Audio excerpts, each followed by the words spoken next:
तो पित्त समीक्षा नामक ग्रंथ में ऋत और सत्य के आधार पर कुछ नूतन और अभिनव विश्लेषण मधुसूदन जी ने किया है, इसकी आज चर्चा करते हैं। हमने बहुत सुना है ऋत और सत्य के बारे में, साथ साथ इनका वैदिक साहित्य में ऋत और सत्य का एक साथ ही उल्लेख मिलता है। पृथक उल्लेख, ऐसा नहीं होता कि ऋत का उल्लेख हो सत्य का न हो, सत्य का हो ऋत का न। इस विषय में मधुसूदन ओझा जी ने सत्ता, विधृति और धृति, इन तीन नामों से तीन प्रकार की प्रतिष्ठाओं का उल्लेख किया है कि तीन प्रकार की प्रतिष्ठाएं होती हैं जिनमें किसी पदार्थ को, तो ये पदार्थों की जो तीन प्रकार की प्रतिष्ठा है, सत्ता, विधृति और धृति, इनमें आत्मा की जो प्रतिष्ठा है, किसी पदार्थ का जो मूल स्वरूप है वो सत्ता है, और समवाय संबंध से द्रव्य गुण कर्म यदि अन्यत्र प्रतिष्ठा को प्राप्त करें उसे विधृति विधृति कहते हैं, और एक द्रव्य दूसरे द्रव्य से संयोग प्राप्त करे तो एक द्रव्य में दूसरे द्रव्य की प्रतिष्ठा धृति कहलाती है। इस प्रकार से उन्होंने तीन भेद किए। अब अलग अलग बतलाते हैं कि जो जिस पदार्थ को यदि देख करके यह पदार्थ है तथा चेह यन्निबंधनम अस्तीति बुद्धि प्रत्यर्थम उपपद्यते तदिदम प्रतिष्ठा ब्रह्म, जिस कारण से किसी पदार्थ को देख करके बुद्धि में ऐसा विचार होता है कि यह पदार्थ है, अस्तित्व में है, उस भाव को, जिस भाव के कारण यह बुद्धि उदित होती है कि यह पदार्थ है, उसको यही प्रतिष्ठा ब्रह्म है, यही सत्ता है। और जिसको लेकर के उस पदार्थ के सत्ता की सीमा बांधी जाती है वह सत्य है। यदस्ति तत्सत्यम तच्च अवश्यम ऋत समन्वयात् वृत्तित्रयेण युज्यते हरति द्यति यच्छति। वह जो सत्य, जो सीमाबद्ध सत्य है, क्योंकि हम लोग जिस सत्य का ज्ञान करते हैं और जिस सत्य का प्रतिपादन करते हैं वो सीमाबद्ध ही होता है। वह जो सीमाबद्ध सत्य है वो ऋत के समन्वय से ही प्रतिष्ठित होता है, बिना ऋत के सत्य की प्रतिष्ठा नहीं होती। वह जो ऋत का समन्वय है सत्य में, वह तीन प्रकार के व्यवहार से होता है। हरति द्यति यच्छति थी, ये तीन प्रकार का व्यवहार होता है। जब अन्यथा किंचित सत्यम ऋतम व आत्मन्याहरति, जब अपने पोषण के लिए बाहर से जो हम पदार्थों को लिया जाता है, वह जो आहरण नाम की वृत्ति है, उससे ये आहरण नाम की जो वृत्ति है, इसके कारण ये एक हरि प्राण की प्रतिष्ठा होती है। आहरणाधरी, ऐसा भी आगे कहते हैं। प्रतिक्षणम स्वांगानाम अवदानम करोति, अवदानम नाम खंडनम, और जो अपने ही अंगों का पृथक्करण किया जाता है, अवदान अर्थात खंडन, ये द्यति नाम की वृत्ति है। और स्वात्मनि च आहितानि अंगानि नियमयति नियत्या विधारयति, और जो अंग अपने में सत्ता को प्राप्त कर गए हैं उन अंगों का अपने आप में नियमन करना, बनाए रखना, यह जो नियमन की वृत्ति है विधारण की, यह यच्छति कह करके इसका निरूपण किया गया। तो इनमें जो बाहर से अपने पोषण के लिए जो कुछ लिया जाता है, वह जो आहरण नाम की क्रिया है, उससे युक्त जो ब्रह्म है उसे हरि कहते हैं। आहरणावच्छिन्नम ब्रह्म हरि। इसी हरि को विष्णु भी कहते हैं। सह अंतर्विशति अंतर्व्याप्नोति इति विष्णु नाम। विष धातु से विष्णु की उत्पत्ति की गई, क्योंकि जब हम बाहर से लाता है कोई पदार्थ अन्य अंगों को अपने पोषण के लिए, तो वह पदार्थ बाहर से लाए जाने वाले अंतर प्रवेश करते हैं। तो प्रवेश करने से या व्याप्त करने से, विश्व व्याप्तु धातु से व्याप्नोति और विष प्रवेशने से विशति, ये विष्णु नाम उसका होता है। तो आहरण करने से जिस ब्रह्म को हरि कहा जाता है, उसी को प्रवेश करने से अथवा व्याप्त करने से विष्णु कहा जाता है। निर्हरणावच्छिन्नम ब्रह्म हरि स इंधे उद्दीपयति इंद्रो नाम। और वह जब उद्दीपित करता है अपने प्राणों को तो उसे इंद्र कहते हैं। ये इंद्रदीप्तो धातु से इंद्र बनाया। अथ यह प्रतिष्ठन प्रतिष्ठापयति स बिभर्ति धारयति इति भरणात् भरमा भूत्वा पारोक्षात् ब्रह्मा नाम हरयोर विपर्ययः पारोक्षम। अब बाहर से आने के बाद उस अंग को प्रतिष्ठित जब किया जाता है, मैंने अपना अंग बनाया जाता है, प्रतिष्ठापित किया जाता है, तो धारण करे जाने से, विभर्ति धारण किए जाने से, भरण करने से उसे भरमा कहते हैं, और उसी भरमा को पारोक्षात् ब्रह्मा कहते हैं। मैंने वैदिक सिद्धांत के अनुसार उसका मूल शब्द है भरमा, और पारोक्ष से भाव और रा का विपर्य करके उसी को पारोक्ष से ब्रह्मा कहते हैं। तद यथा भरमा वह अरम अन ब्रह्मा अन ब्रह्मन स्त्री स्वभाव ब्रह्मा। तो वस्तुतः मूल शब्द है भरमा, अर्थात भरण करने वाला। उसी का हारा का विपर्य करने से, भा को भा करने से ब्रह्मा हो जाता है। तो पारोक्ष से ब्रह्मा शब्द है, उसका अर्थ मूल है भरण करने वाला। तो इस प्रकार से तीनों प्राणों की 3 प्रकार की गतियां या वृत्तियां बताई गई हैं। गति स्वभावो इंद्रा विष्णु। तो संक्षेप में जिसको बाहर से लाया जाता है वो विष्णु, और जिसको बाहर किया जाता है वो है इंद्र, और जो बाहर से लाए गए अंगों को, अन्नादि को आत्मसात करके अपने में स्थिर करता है, बनाए रखता है, वो है ब्रह्मा। तो इंद्र और विष्णु प्राणों का स्वभाव गति है। उत्क्षेपणम इंद्र अवक्षेपणम विष्णु। बाहर से अपने में अंगों को ला करके पोषण करना ये विष्णु का स्वभाव है, और अपने अंगों का खंडन करना, बाहर निकालना, ये उत्क्षेपण इंद्र का स्वभाव है। तो उत्क्षेपण प्राण को इंद्र कहा जाता है और अवक्षेपण प्राण को विष्णु। चूंकि दोनों ही, एक बाहर से अंदर की ओर गति है वो विष्णु है, और एक अंदर से बाहर की ओर गति है, वह बाहर से जो अंदर की ओर गति है अवक्षेपण वो विष्णु है, और अंदर से अपने ही अंगों का खंडन करके बाहर निकालना ये इंद्र है। तो इंद्र और विष्णु दोनों गति स्वभाव वाले हैं। इंद्र बाहर की ओर क्षेपण करता है और विष्णु बाहर से अंदर की ओर पोषण के लिए लेता है। और ब्रह्मा बाहर से लाए गए अंगों को, बाहर से लाए गए अवयवों को आत्मसात करके उसको विधारण करते हैं भरण पोषण के लिए, अतः वो ब्रह्मा है। एक एवाक्षरो वृत्ति भेदात् त्रिविधो एव तिष्ठते। अतः एक ही अक्षर ब्रह्म 3 प्रकार की वृत्ति भेद से, 3 प्रकार से स्थित होता है। हरति द्यति यच्छति त्र्यक्षरेस्मिन् प्रतिष्ठा ब्रह्मणि त्र्यक्षरो हृदय शब्दः। अतः ये जो हृदय शब्द है, ये ब्रह्म में 3 अक्षर वाला जो शब्द है, वो 3 अक्षर ब्रह्म की 3 प्रकार की गतियों के कारण हृदय कहलाता है। तो इस प्रकार से यद्यपि ऋत सत्य रूप एक ही अक्षर है, लेकिन व्यवहार भेद से 3 क्रियाओं को करने के कारण वही अक्षर भाव हृदय भाव से युक्त होता है, उसी को हृदय कहा जाता है। अतः अक्षर के जो 3 प्राण हैं, इंद्र प्राण, विष्णु प्राण और ब्रह्मा प्राण, यही मुख्य रूप से हृदय कहे गए। अब ऋत और सत्य का जो वैदिक साहित्य में स्थान स्थान पर उल्लेख आता है, उसको लेकर के इस विषय में संयोजन करते हैं। ऋतानि अन्नम सत्यम अन्नादम। ऋत अन्न है, अर्थात जिससे पदार्थ विशेष अपना पोषण करता है वह ऋत है, और जो उनको आत्मसात करता है वह सत्य है, वो अन्नाद है, अन्न का भक्षण करने वाला अन्नाद है। हृदय ऋतानाम नाभि। ऋतों का जो बिखरे हुए ऋत हैं अन्नादि, जो पोष्य पदार्थ जिनसे हम पोषण प्राप्त करते हैं, उनकी नाभि है हृदय। नाभि परितः खल्वेषाम ऋतानाम नद्द भावेन प्रतिष्ठानात्।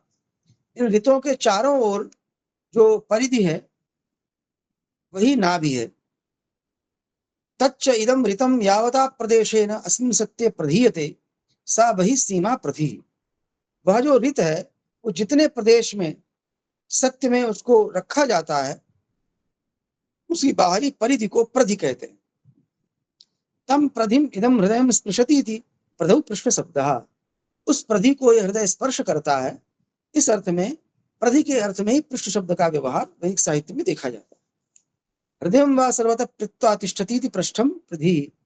हृदय वा सर्वतः पृत्वा तिष्ठति पृष्ठम प्रधि। अथवा हृदय को सर्वत्र से, सभी ओर से स्पर्श करके ये रहता है, जो जो परिधि है, इसलिए पृष्ठ ही परिधि है। सत्यस्य हीदम रूपम यदिदम हृदयम नाभि, सत्य का ही यह जो रूप है जिसे हृदय कहा गया है, यही नाभि है, ऋत का केंद्र है। ऋतस्य तु सत्य परमेष्ठिनो यद रूपम तत् पृष्ठम प्रति, सत्य का जो परमेष्ठी रूप ऋत है, ऋत का जो सत्य का परमेष्ठी रूप ऋत है, उसका जो रूप है वही पृष्ठ है, प्रति है। सर्वम हीदम सत्यम ऋतेन गर्भितत्वात् स्वरूपम धत्ते, यह जो सत्य है वह सब ऋत से गर्भित है, ऋत उसके अंतःप्रविष्ट है, तभी ऋत के अंतःप्रविष्ट होने पर ही सत्य अपने स्वरूप को धारण करता है। सत्येन हीदम ऋतम गर्भितम ध्रियते, सत्य के द्वारा ऋत को अपने गर्भ में धारण किया जाता है। सर्वम च सत्यम ऋतेन भयधा परिश्रितम भवति, इस प्रकार सारा जो सत्य है वो ऋत के कारण ही बाहर से परिश्रित अर्थात आश्रित होता, संभाला जाता। तथा च आम नायते, अब इस विषय में श्रुति वचन उद्धृत करते हैं कि ऐसा न समझा जाए तुझा जी सब अपने कपोल कल्पना कर रहे हैं, इसलिए तथा च आम नायते कह करके ऋतम सत्य धाई, सत्य में ऋत को स्थापित किया गया। सत्यम ऋते धाई, और फिर दूसरी बात कही, सत्य में ऋत को किया रखा गया और ऋत में सत्य को स्थापित किया गया।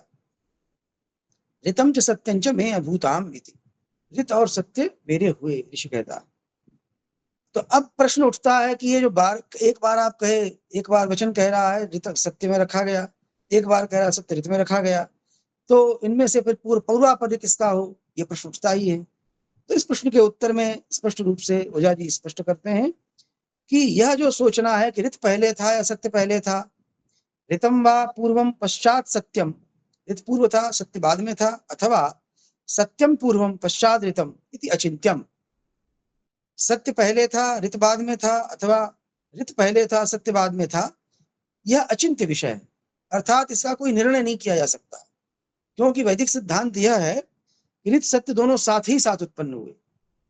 तो इस अर्थ के समर्थन में भाववृत्त सूक्त का उदाहरण देते हैं।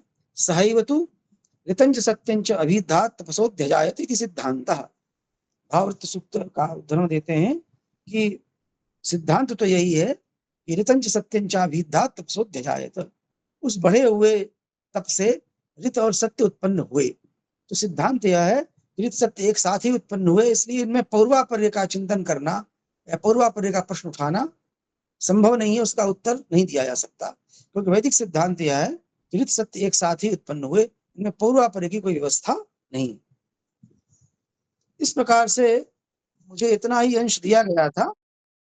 मूल सत्ता से कैसे ऋषि और पितर बनते हैं, उसके विवेचन के प्रसंग में ऋत और सत्य भाव से कैसे एक ही अक्षर वृत्ति भेद से हृदय रूप धारण करता, उसमें 3 वृत्तियां होती हैं, और कैसे ऋत में सत्य और सत्य में ऋत का धारण किया जाता है, और दोनों साथ ही उत्पन्न हुए, ये वैदिक सिद्धांत स्थापित उन्होंने किया इस अंश में। तो इस विषय में जो मुझे दिया गया था उसका तो कथनीय इतना ही है, अन्य कथनीय जो होगा वो अन्य वक्ता प्रस्तुत करेंगे, ऐसा मेरा विचार। ये जो हम हृदय कहते हैं, तो संसार में भी ऐसा देखा जाता है कि जिस पोषण की व्याख्या हृदय शब्द से कर रहे हैं, तो हम सभी जंतुओं के हृदय में जो ये हृदय शब्द हृदय अंग होता है, उसमें भी ये 3 ही वृत्तियां देखी जाती हैं, और जिनके कारण हृदय की हृदय संज्ञा होती है, अर्थात हृदय 3 कार्य करता है। बाहर से रक्त इसमें आता है, फिर उस बाहर से आए हुए रक्त को ये बाहर फेंकता है। इस प्रकार से इसमें बाहर से आहरण और फिर बाहर निर्हरण, और अंत में उस रक्त से जो ग्रहण करता है, वो जो ब्रह्मा का स्वभाव है, तीनों दिखलाई पड़ते हैं। यही क्रिया प्रत्येक पदार्थ में होती है, यह वैदिक सिद्धांत है। प्रत्येक पदार्थ पोषण के लिए बाहर से सोमात्मक अंश को ग्रहण करता है, और फिर अग्नि के रूप में उसका बाहर प्रक्षेपण भी करता है, और इसी उत्क्षेपण प्रक्षेपण के मध्य में उससे कुछ सार अंश ग्रहण करके भरण पोषण भी करता है। यही क्रिया ब्रह्मा प्राण की है, और इंद्र प्राण की है, और विष्णु प्राण की है। तो इस प्रकार से जो पौराणिक सिद्धांत है, उसको वैदिक शब्दों में इंद्र, विष्णु और ब्रह्मा के नाम से, ब्रह्मा पोषण करते हैं और उसके लिए बताया कि भर्म शब्द है मूल शब्द, उसी को परोक्ष प्रिया ही देवा, अर्थात देव परोक्ष प्रिय होते हैं। तो ब्रह्मा जो परोक्ष शब्द है, मूल शब्द भरमा है, भरमा न कह करके उसके स्थान पर ब्रह्मा कह दिया हरा के विपर्य से। तो ये परोक्ष वृत्ति होने से भर्म न कह करके ब्रह्मा कहा गया, ये परोक्ष वृत्तिता है। और विष्णु का तो साक्षात अर्थ स्पष्ट ही है, क्योंकि बाहर से जब पोषण के लिए अन्नादि लिया जाता है तो वह अंतः प्रवेश करता है, इसलिए अंतः प्रवेश करने से विष धातु से विष्णु की अथवा जो अंतर जब हम आत्मसात करते हैं तो उस अन्न का सार संपूर्ण शरीर में व्याप्त हो जाता है, इसलिए वेवेष्टि विश्व व्याप्तो धातु से वेयोष्टि वेवेष्टि व्याप्नोति विष्णु। तो वह जो प्राण उस सार को संपूर्ण शरीर में अथवा संपूर्ण पदार्थ में फैलाता है, व्याप्त करता है, वो विष्णु प्राण है। और वेश उसको प्रवेश करने से विष्णु भी कहते हैं, और संपूर्ण शरीर में उसको फैलाने से विष्णु प्राण कहते हैं। और जो भरण पोषण करने वाला जो प्राण है वो ब्रह्मा है, वह भरण पोषण करता है। और इसके बाद जो इंद्र है, जो ईंधन करता है, तो अग्नि का ये धर्म ही होता है कि वो जला करके बाहर ही फेंकती है। तो उद्दीप्त करने वाला जो इंद्र प्राण है वो बाहर निकालता रहता है। ये तीनों क्रियाएं जब रहती हैं, इन तीनों क्रियाओं का किसी सत्ता के लिए होना आवश्यक है, अर्थात बाहर से आदान और फिर उस अपने कुछ अंग का निष्कासन, और इसी आदान और बाहर निष्कासन की प्रक्रिया के मध्य में कुछ सार का अंश का ग्रहण करके पोषण करना। यह जो 3 प्रकार की वृत्ति है, ये हम सब लोगों के हृदय में भी दिखाई पड़ती है, रक्त आदि के निष्कासन, ग्रहण और पोषण के रूप में। और यही तीनों प्रकार की क्रियाएं प्रत्येक पदार्थ में चल रही हैं, यह वैदिक सिद्धांत है। और जो प्राण जिस क्रिया को करता है, आहरण करने वाला प्राण विष्णु कहलाता है और बाहर निकालने वाला प्राण इंद्र कहलाता है। और इसी के बीच में भरण पोषण करने वाला सारंश को ग्रहण करके वह प्राण ब्रह्मा कहलाता है। ब्रह्मा परोक्ष शब्द है, मूल शब्द भरमा है, भरमा को ही पारोक्ष ब्रह्मा कहा गया है। ये ऋषियों का स्वभाव है, कभी कभी वो प्रायः परोक्षता से स्पष्ट न कह करके विषय को परोक्षता से कहते हैं, ताकि जो ग्रहण करने वाला है वो कुछ बुद्धि का प्रयोग करे। तो ये एक ही जो अक्षर भाव है वो 3 वृत्तियों से हृदय कहलाता है। और फिर हित और सत्य का जो आपस में जो भाव है, एक नाभि है और एक उसकी परिधि है। परिधि को यहाँ प्रति शब्द से कहा है। तो उनमें रित जो है सत्य के गर्भ में रहता है, और उसके कारण ही जो सीमाबद्ध सत्य का जो हम दर्शन करते हैं वो सत्य है, और उसके गर्भ में रित रहता है। यहाँ पर अन्न और अन्नाद का वर्णन किया है, अर्थात जो पदार्थ पोषण प्राप्त करता है वो अन्नाद है, और जिससे पोषण प्राप्त करता है वह अन्न है। उसको 2 भागों में बांटा, रित और सत्य। रित अन्न है, बाहर जो पदार्थ बिखरा हुआ है जिससे अन्य पदार्थ पोषण प्राप्त करता है वह रित है, उसका ग्रहण किया जाता है, इसलिए उसको अन्न कहते हैं। रितानि अन्नम सत्यम अन्नादम। और उस अन्न का पोषण प्राप्त करके जो पदार्थ अपनी सत्ता को प्राप्त करता है वह सत्य रूप में हमें भाषित होता है, वह सीमाबद्ध सत्य को सत्य कहा गया है। यह जो अभी जो पीछे हृदय कहा गया था वही ऋतों की नाभि है, अर्थात जब अन्न आएंगे तो फिर वह आहरण प्राण के द्वारा, विष्णु प्राण के द्वारा प्रवेश करेंगे तो वो अंदर आएंगे, और फिर उनका उद्दीपन होगा। बाहर निकालने से पहले उनसे सारांश ग्रहण कर लिया जाएगा, तो वो ब्रह्मा प्राण उनका भरण पोषण करेगा। फिर जो त्याज्य अंश है, पदार्थ की विधारणा के लिए जिस अंश का निष्कासन आवश्यक है उस अंश को निकाल दिया जाएगा। तो ये विष्णु इंद्र प्राण का कार्य है। इस प्रकार से अन्न के विषय में, जो ऋतु रूप अन्न है उसके विषय में 3 वृत्तियां होती हैं। उसका आहरण होता है जो कि विष्णु प्राण का कार्य है, फिर उसका उसी से भरण पोषण होता है, वो भरमा या ब्रह्मा प्राण का कार्य है। और जो फिर बाहर जो त्याज्य अंश निकाला जाता है, जिसका निकालना आवश्यक है उस पदार्थ के सत्ता के लिए, वह इंद्र प्राण का कार्य है। इस प्रकार से जो 3 वृत्तियां हैं, हरण, आदान और बाहर नियमन की, यही हृदय शब्द जो है, यही 3 वृत्तियों से जो ऋतु रूप अन्न है वो नाभि में प्रतिष्ठित होते हैं, इन्हीं 3 प्राणों से युक्त होकर के। तो अन्न, ऋतु रूप जो अन्न है वो इन 3 वृत्तियों से आते हैं, स्थिर रहते हैं और पदार्थ से बाहर जाते हैं। यही क्रिया प्रत्येक पदार्थ में ब्रह्मांड के व्याप्त है, और इन्हीं से प्रत्येक पदार्थ सत्ता लाभ करता है। ये इसी नाभि के चारों ओर ऋतु रूप अन्नों की परिधि रहती है, हमेशा रहते हैं पदार्थ के चारों ओर, अतः उनको प्रधि या परिधि कहा गया है। यही रित जितने प्रदेश में सत्य को भाषित करता है और जो सीमाबद्ध सत्य है, उसी परिधि को प्रधि कहते हैं।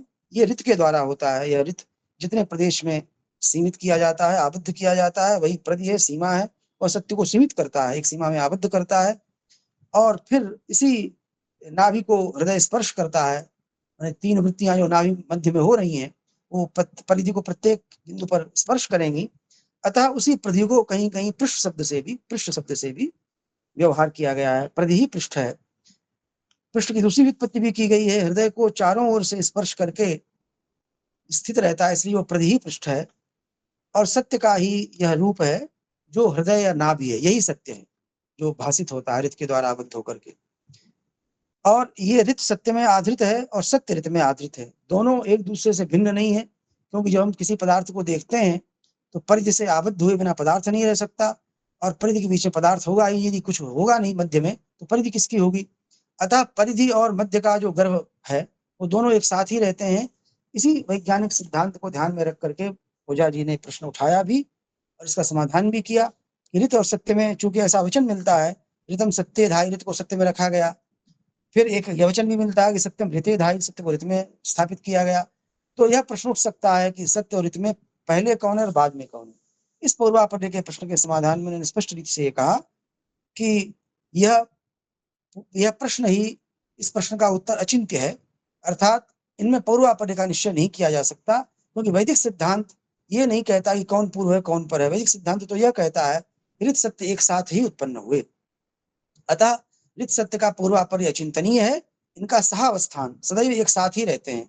जैसे समवाय संबंध में दोनों एक साथ रहते हैं, वैसे ही सहैव तु ऋतं च सत्यं च चाभिद्धा तपसोऽध्यायत। यह भावार्थ सूक्त का मंत्र उद्धृत किया कि प्राण के तप से, बड़े हुए तप से रित और सत्य एक साथ हुए। तो इस प्रकार से जैसे हम नाभि और गर्भ का एक साथ ही हम देखते हैं, व्यवहार में भी दर्शन एक साथ ही होता है। ऐसा नहीं होता है कि परिधि पहले दिखाई पड़े और उसके गर्भस्थ पदार्थ बाद में दिखाई पड़े, अथवा ऐसा भी नहीं होता कि गर्भस्थ पदार्थ पहले हो और नाभि बाद में हो, अथवा परिधि।